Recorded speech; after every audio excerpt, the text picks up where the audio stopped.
Nikita Mirzani ngaku sudah ikhlaskan Loli, tak mau bayari sekolah lagi.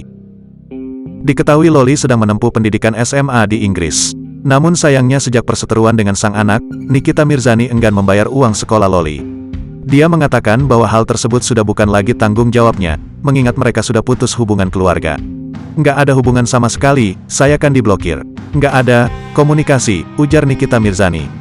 Iya dong, stop membiayai sekolah Loli. Kan gue juga kemarin di email sama orang Social House di UK. Dia nanya, apakah kamu masih mau membiayai?